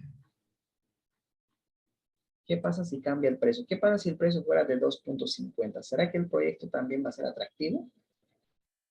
¿Qué pasa si los costos de producción se incrementan? ¿Será que el proyecto va a ser atractivo? Entonces tengo que ir a hacerme interrogantes. ¿Qué pasa si? ¿Qué pasa si? ¿Qué pasa si? Porque no olvidemos que la implementación del proyecto va a durar un año y en ese lapso de año puede pasar cualquier cosa. Y ustedes saben muy bien, ¿no? En el 2019 estuvimos saliendo de un paro, entrando al 2020 todo bien, pero de uno de repente apareció el tema de la pandemia y todo se ha ido cayendo. Entonces fíjense, en ese lapso de un año todo puede pasar.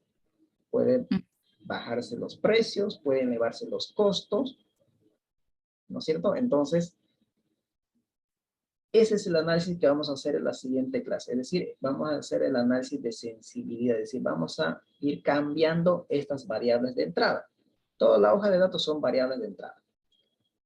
¿Y cuál va a ser el efecto que van a tener estas variables de entrada sobre la variable de salida, que sería en el banco? Por ejemplo, ¿qué pasa si el precio fuera 2.50? No sé si el proyecto fuera aceptado con ese precio. Sí, todavía es aceptado. Sigue siendo un ban mayor a 0. Y si fuera 2 el precio, creo que ya no. Por lo menos sin financiamiento y el proyecto no se aceptaría. Pero sí, con financiamiento todavía es viable, ¿no? Y así podemos cambiar también el costo. ¿Qué pasaría si los costos de producción fueran el 80%? No sé si esto ya fuera viable. No, ya el proyecto no da.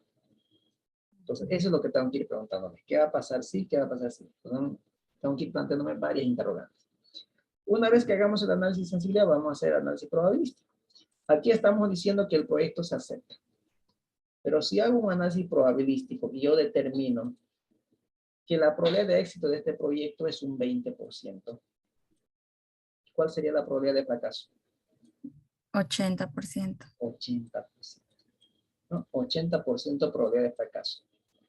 Determinísticamente me está diciendo que el proyecto le va a aceptar. Pero yo lo aplico estadística y me dice probabilidad de éxito 20%. Probabilidad de fracaso 80%. Ahora, ¿aceptarías o rechazarías el proyecto? ¿Invertirías?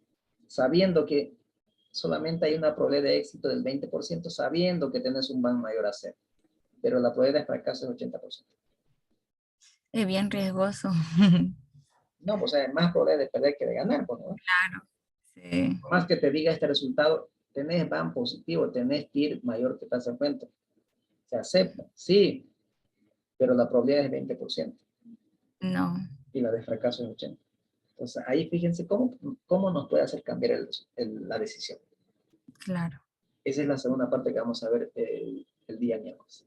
¿Estamos? Así que no se pierdan. Ok, Lice.